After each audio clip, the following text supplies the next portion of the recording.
Sing in real time. And with me, I've assembled the individuals who I have utmost confidence in, who have taken the necessary steps proactively. And we talked about this yesterday at our event on Long Island at the DOT facility to talk about preparations. But now we're in the throes of this nor'easter. It is a serious one, it is a classic nor'easter. And the individuals I'm going to introduce, Jackie Bray, our Commissioner, New York State Division of Homeland Security, Emergency Services and Homeland Security. Very engaged. I want to thank her for everything she is doing, including constant outreach with our partners, and we'll talk about that in a couple of minutes. Catherine Garcia, no stranger to major storms in big urban areas, head of statewide operations, and also Jana Lieber, the chair and CEO of the MPA, will give you an update. And I understand that things are looking very good, and get credit for that, because if it doesn't, they blame you. So enjoy that, Jano. And I know you had a very good experience. He just told me he was coming down and giving people directions on the subway. So he's a real hands-on leader, and I appreciate that. Also from the epicenter, Long Island, we'll be zooming in very shortly. Our Commissioner of DOT, an incredible leader as well. And I want to thank Commissioner Dominguez, the leader of the DOT. So you'll be hearing from her shortly. So let's see what we're looking at right now. This is a very serious storm. Very serious. We've been preparing for this. This could be life-threatening, and we wanted to make sure that we took all the steps what we believe were necessary, including starting with the declaration of emergency, a state of emergency, early on in the process. Yesterday, we announced that it would be going into effect at 8 p.m. yesterday. That allowed us time for the DOT to deploy their trucks, bring in the Thruway Authority, all the plows that we're bringing from other parts of the state. You'll get more details on that momentarily. But also the utility workers, because this is, we've seen from past storms, this is a huge point of vulnerability. You do not want to be in the middle of a storm and then start calling in utility workers to be on the ground to start doing the repairs so we can restore power. They need to be deployed and on the ground and ready to take action the second the limbs come down and bring down the wires or whatever circumstance has, because when the weather is this cold, this is where the dangerousness sets in. You cannot have people in their homes without heat for any length of time, and that is the dangerous part of what we're concerned about, why we wanted to reach out to the utilities, make sure they're on the ground, and we've received the word that they are. So we are responding quickly and urgently, and as I mentioned, it's a classic nor'easter. The snow is on track in terms of volumes, and this is what you keep track of, how much is predicted overall, how much per hour, because that is going to show you the severity. Couple that with the wind velocity, because that's what creates the whiteout conditions. But as much as we're glad it's a Saturday, very happy it's a Saturday, we don't have our normal rush hour commutes. We had anticipated, based on the projections and what was forecast, was that we'd be seeing the brunt of this during the late night hours from midnight to about 8 a.m. This storm lingered. We're still getting the same amount of volume, the same effect. But as everyone knows, we are dealing with this in live time right now, as opposed to being in a cleanup mode, which is what we had hoped for. So we're going to see some peaks now. It's continuing to pick up on the Long Island, as you know, Hudson Valley, as well as New York City.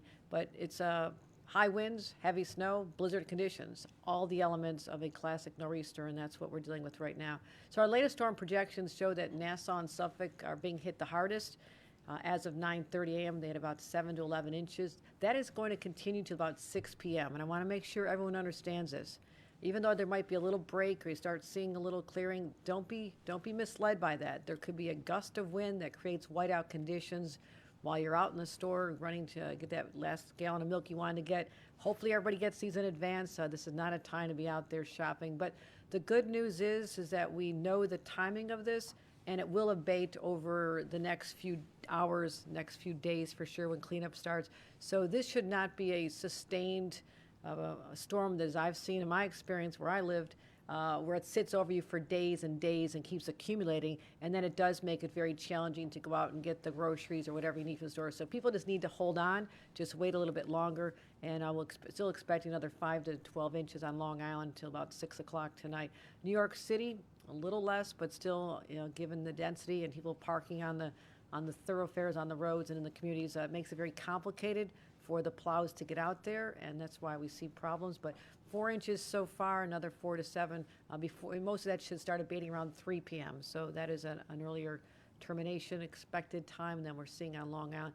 Dutchess, Rockland, Westchester, about 2 to 4 inches, about another 1 to 5 to come. So that's what we're looking at. And again, it should not be continuing into tomorrow, which is exceptionally good news as well.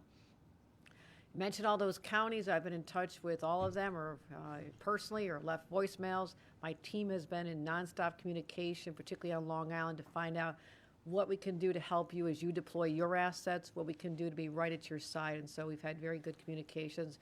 Also, I just spoke with Mayor Adams to find out if they need anything in the city of New York.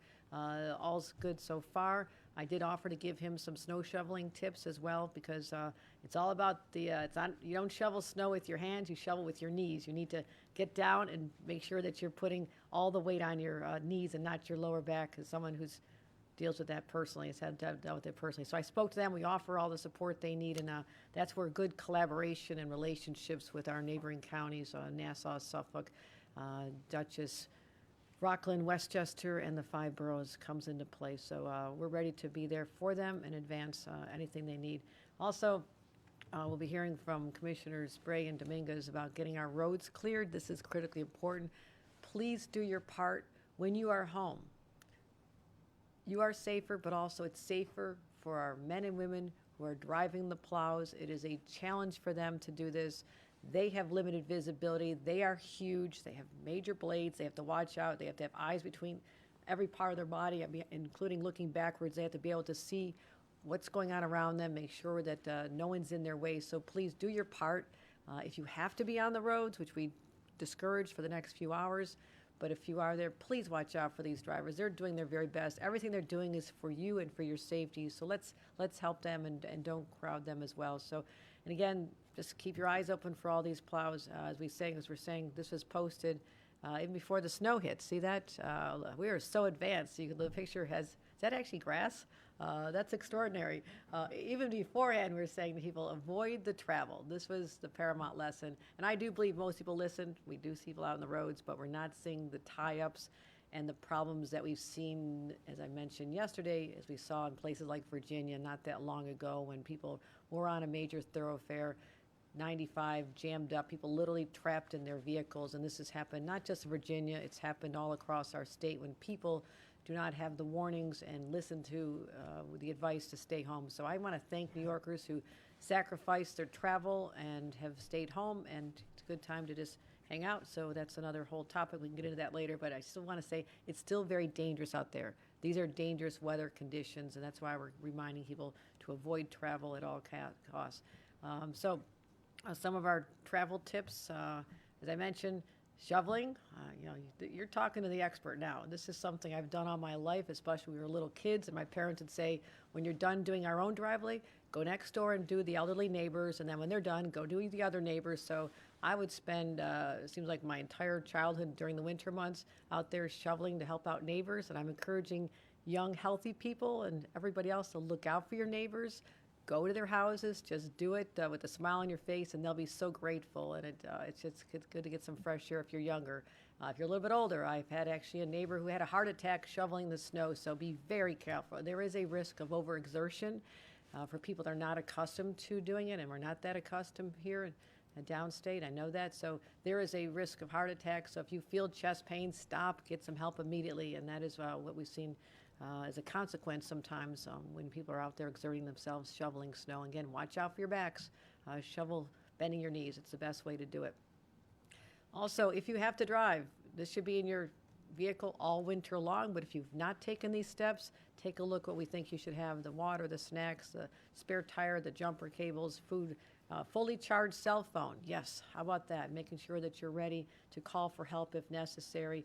Full tank of gas, critically important, because that can be a lifesaver for people who end up getting stranded, because we're not out of this yet.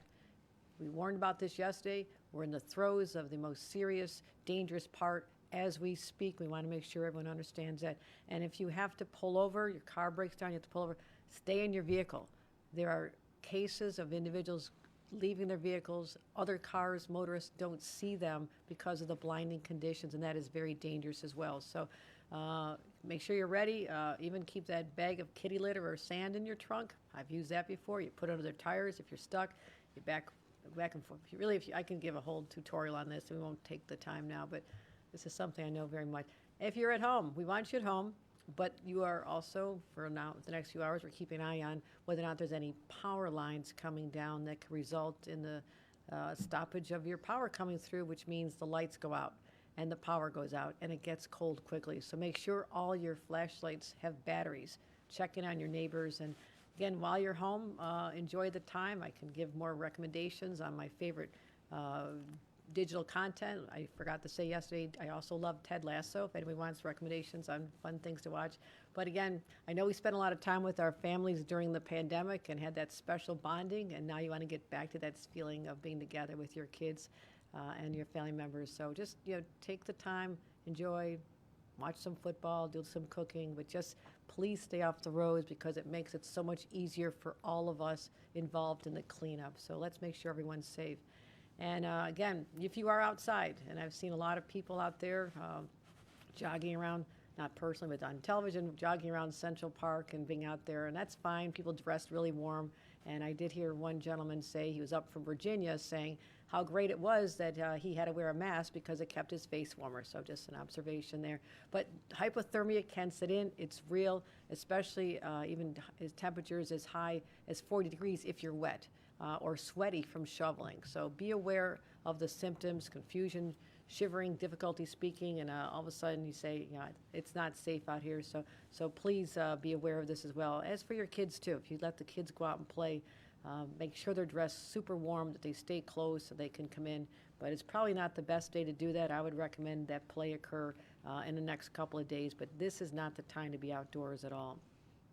At this point, I'd like to pass it on to our commissioners, Commissioner Bray and then Dominguez, to talk about our response, and then we'll hear on how the MTA is doing. And I think it's going to be a good report, but Jano's always checking to make sure there's not a last-minute change. But so you'll get real-time information on the status of our subways and our buses. But right now, I do want to congratulate and commend all those individuals involved in this infrastructure, which is the lifeline of the city and Long Island and the neighboring counties. We have to keep that going. We know that's important, but we'll do it in a safe way, a way that makes sure that people and the employees get to their destinations safely and as on time as we can during a blizzard. So, Commissioner Bray. Governor, thank you. As the governor said, our forecast is on track. We do expect Long Island to receive up to 18 inches and the city and Mid-Hudson to receive a foot or more. And as she said, the most dangerous time is right now. So our message is clear: stay home. You're doing your job by staying home. We need you to keep doing that for the rest of the day today. Commissioner Dominguez and Chair Lieber will handle updates on our roads and transit, but let me give you some information on our ports. JFK, over 76% of flights have been canceled at JFK at this time. Over 90% of flights at LaGuardia have been canceled. If you were planning to fly today, certainly check with your airline before you go to the airport. Very unlikely that if your flight was scheduled for today, those flights are going, and we do not want you on the roads unnecessarily heading to the airport. We have speed reductions in place at all of our water crossings, so all of our bridges have speed reductions in place, and all of them have, we've banned empty tractor trailers or tandem trailers. Both state police and state fire have surged personnel to Long Island to assist with any needs on the roads, including rescues, and we have vehicles ready if that happens. Our stockpiles are open, and we've been in constant touch with our counties about any needs that they may have, including from our stockpiles. I do want to say a note about tonight after the storm. It is going to be very cold tonight after the storm and through the day on Sunday and into Monday. We're going to see wind chill in this area drop to between 0 and -10. It's important, as the governor said, that you watch out for hypothermia. It's important that you cover all of your exposed skin if you're going to go out. And I just want to say, if you do need to seek a warming shelter, they are now open across the area. In New York City and Suffolk, you can call 311. In Nassau, the hotline, and we'll get this, it's up on websites, we'll continue to push it out, is 866-927-6233. So if you need to seek warming, even after the storm, there are resources available for you. And now I am going to Commissioner Dominguez, who is in the out in the middle of it in Long Island for an update on our roads. Hi, good morning.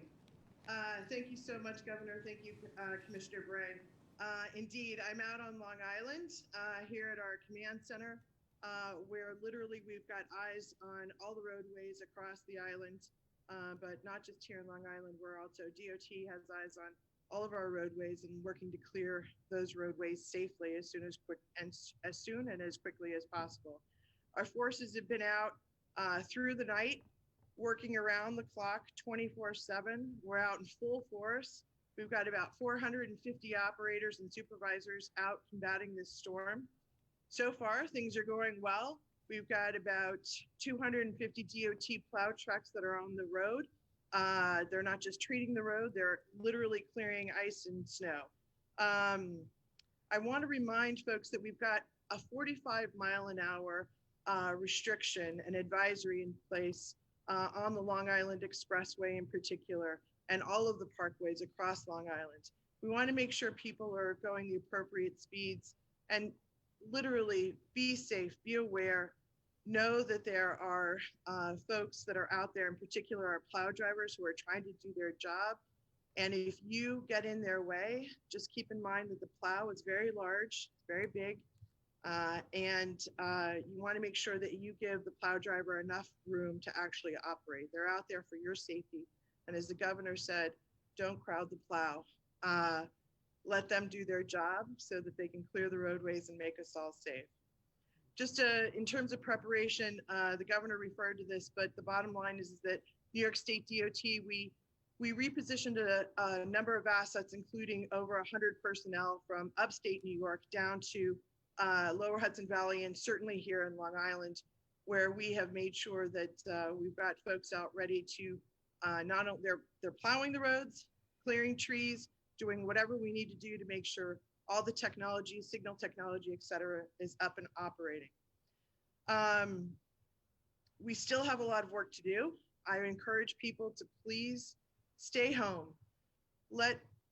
Enjoy the afternoon, as the governor said, and tonight, and with the freezing temperatures that are about to ensue and high winds, you've got opportunity tomorrow to enjoy the whole day. Give us some room to actually clear the roadways and make sure that they're safe so that everybody can go back to work and enjoy next week safely. I think that the worst is behind us, but again, we still have some serious work to do. We've got a great elite snow fighting crew here at DOT, and we're at it. We're on it 24/7. We're going to stay at it and make sure that we work with our partners locally, counties, local governments, et cetera, to make sure everything's clear and ready to go. Thank you again, Governor. We greatly appreciate your leadership during this event. And again, stay home, stay safe. Thank you. Thank you, Commissioner, and please give our gratitude to everyone who's out there literally on the streets as we speak to make sure that we're safe. And at this point, I'd like to hear what things are happening, the things that are happening with the MTA. You're getting it in real time right now with our no longer acting, but our permanent CEO of MTA, and that is Jana Lever. Thanks, Governor. The MTA story, I think, overall is a positive one. The subway system is operating almost fully. Almost every station is being served. That's 472 stations, only a couple not being served. We had to suspend temporarily the last stretch out to the Rockaways. We're providing buses to replace that service, but otherwise the subway system is in full gear. I actually rode the train up to this meeting, 10-minute ride from downtown to Midtown. Very positive. The buses are in great shape. 2,400 buses, all with chains on their tires, and all operating and supporting New York.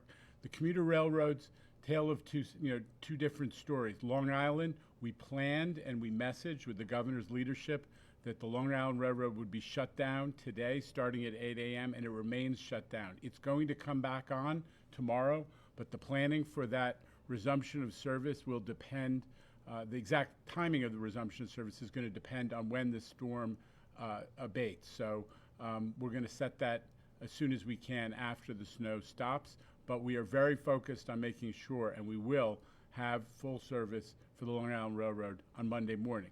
Metro North, Westchester, the other northern suburbs, positive story.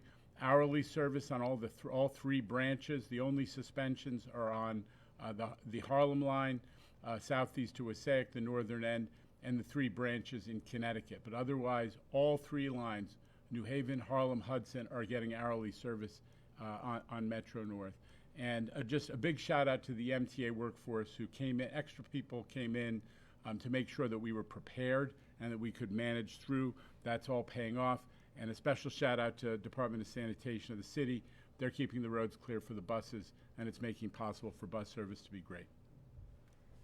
Thank you, Jano, and I want to thank everyone, as you mentioned, who are part of that incredible team that are out there. When people are indoors, they're out there doing the work to make sure that people who are essential workers can get to their jobs in hospitals and in grocery stores and pharmacies. So we are so grateful for that.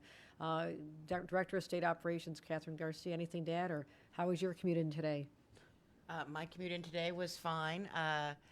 I'd like to say that I want to reiterate what everyone else is calling for is please do stay home. And even if you are walking around, I know there's a temptation to walk in the street. You know, a plow is a ton of weight in front of a truck. You do not want to get anywhere near it. Give folks the opportunity to clear. We are coming all across this state, but we need a little bit of time once the storm passes. And that is something I want to put an exclamation point on. Just because the snow stops doesn't mean life gets back to normal. That's when the true cleanup is going to continue, and that's when we need just a little more time to take care of the roads safely. And again, we all know, everyone knows to do that, so let's see if we can follow that. And again, our wind chills, as I mentioned, this is what is the dangerousness we're talking about. We're expecting temperatures in the single digits tonight into tomorrow morning, and this is when frostbite kicks in. Look at how serious that can be. So we are trying to remind everybody, take this very seriously. And also one of the consequences I mentioned earlier is that you get the lines that come down. You end up with that situation where there's dangerous power lines on the ground, or else in your home you've lost the power. Right now, as of at least 10 a.m., we had about 424 homes in the state of New York without power. That is minimal. That is very good at this point, but we're not out of this yet. And so we're expecting that to actually go up as the winds pick up this afternoon, and we'll restore power. We'll be working with utility crews and making sure that they have whatever they need from us to do their jobs. But again, it was about deploying people on the ground right away. So here are some recommendations to protect yourself during a power outage and how to keep everything safe for you and your family members. Again, checking on your neighbors is really important. So as long as we're giving our forecasts and weather reports, let's talk about the winter surge of the pandemic. And it is still going on, and that's why one of my first questions this morning is what's happening in the hospitals, because we have a lot of patients, places like Long Island, downstate here as well, where there are people in hospitals being treated for many ailments, but COVID in particular. And I want to make sure that the healthcare workers could get to their jobs. And the report is, as we've checked in with all the hospitals, that they are in a very good place. And that was important to me, recognizing the confluence of factors dealing with the pandemic that is still persistent but dramatically improving, as well as we're dealing with a nor'easter. So statewide positives, take a look at that. That is a beautiful sight.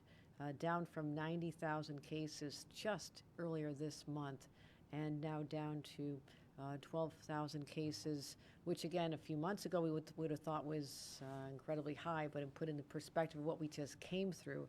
And we've done about 215,000 tests, or 254 tests.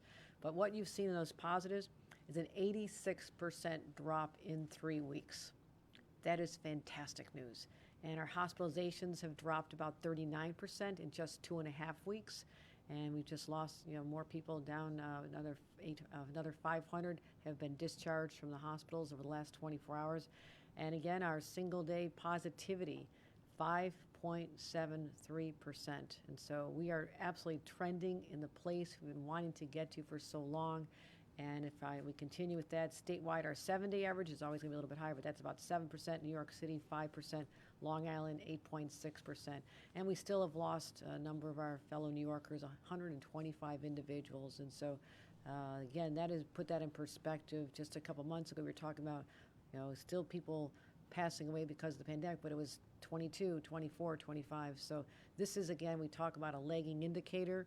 This eventually will go in the same direction as the cases and the hospitalization, but there's still a lot of people sick in the hospitals, and we want to keep all of the people and the families, members of those we've lost in our prayers. So hospitals are open, we're getting through this, and we know what to do. We know how to handle this. We're ready, we're prepared, and there's no group of people more resilient anywhere in this country than New Yorkers. So let's be smart, let's be safe, and then we'll get through this together as we always have. So thank you very much, and with that, we'll take any questions. Thank you very much, Governor. Good morning. Reporters, please use the raised hand function in the lower right-hand portion of your screen. We're going to take a few questions. Up first is Steve Burns from WCBS Radio. Steve, your mic is open. Hi, Governor. Can you hear me? Yes, I can, Steve. Hi, good morning. Few quick questions for you. First one's probably better for Jano in terms of the Connecticut branches of Metro North, what the resumption plan for those would be. Also, I think one of the unique parts of this storm is how cold it's going to be afterwards, not just the following evening, but for days ahead. It looks like we won't spend significant time above freezing until Wednesday or Thursday of next week. So does that pose any additional challenges for icing and re-icing and clearing things and any safety challenges going forward here? Well, it certainly does, and that is what we're concerned about. It's not just a snowfall, it's going to melt very quickly and we're going to be fine. There are layers of ice that'll be under it, and it'll be, the ice will take longer to go away because of the frozen temperatures, the frigid temperatures, and again, wind chills of 0 to -10 are dangerous for people, but they're also very challenging for people to salt and get the roads safe again so they're not slippery. So when you think about what we're in for starting on Monday, that's a commuting time. It's also a time when there'll be school buses back on the roads if the schools are open. So there's a lot of factors at play here. So yes, we're not going to be out of this for a number of days. There'll be a lot of cleanup, and that's part of it. But I'll let Commissioner Bray address that after we hear from Jano on your question about those particular lines. Steve, the Connecticut branches you're referring to, which are the Danbury, New Canaan, and Waterbury branches off of the New Haven line, that decision about when to resume service on those is going to be made after the snow stops, when we see where we stand and can determine how quickly we can recover. But we've made all the preparations to expedite that, so I'm confident we'll get that in shape by the Monday morning rush, and in all probability sometime tomorrow. Emphasize that decision about Connecticut restarts is made in consultation with the governor of Connecticut, Mr. Lamont. So, but we're on it, and the New Haven line, which is even more exposed than those branches, is operating, as I said, hourly service. So we're optimistic. And Commissioner Bray, as you put on your hat as the former chief of staff to the National Weather Service in Washington, tell us about ice. Yeah, absolutely. Thank you. So I should say we're going to have state crews, and I'm sure the local and the county crews out over the course of Sunday and Monday, continuing to brine the roads and salt the roads. We do expect the temp on Monday to get into that sort of mid to upper 20s, which will help with the salting and brine. So we'll have crews just stay out there until we're confident that the roads are not only passable and clear, but also that we don't have an ice threat coming. And as the questioner said, we do expect more mild temperatures coming Wednesday, and then very mild temperatures on Thursday and Friday. So the crews will stay engaged. We don't expect any significant additional ice buildup after this storm, but we expect to have to keep our crews out there to keep the roads clear. Thank you. Next question. Thank you very much, Commissioner. Governor, your next question comes from Sophia Chang, WNYC. Sophia, your mic is open. Hi, Governor. Can you hear me? Yes, Sophia. Thank you. Great. So given the anticipated cold temperatures coming and with the terrible fire in the Bronx fresh on the mind, is the state offering any resources for folks who might be struggling to heat their homes, especially if there are further power outages?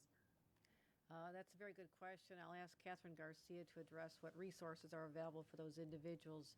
And we are concerned about people using space heaters. And so, Catherine Garcia, why don't you give your reflections on that and what needs to be done to make sure that people are safe in their homes? Certainly. If you do not have heat in your home, besides if you are a tenant, you should be reporting that to the government to make sure that we are addressing that with the landlord. But you should never be using an unattended space heater or using a gas stove to try and heat your home.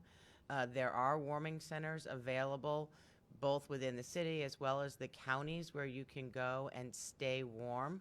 The state overall has, through its Office of Temporary Disability Assistance, funding that is helpful for people who need help paying for their utility bills. Obviously, that is not an emergency response by any stretch of the imagination, but I want to reiterate that if you are in some place that is too cold, do not use an unintended space heater. Do not use your stove to heat your home. Please reach out to 311 or to the phone number in Nassau County to make sure that you can get to a warming center. Thank you. Thank you very much, Governor, and everyone. That's all the questions we have. Stay safe out there, please. Okay. All right. Thank you, everyone, for joining us, and stay safe.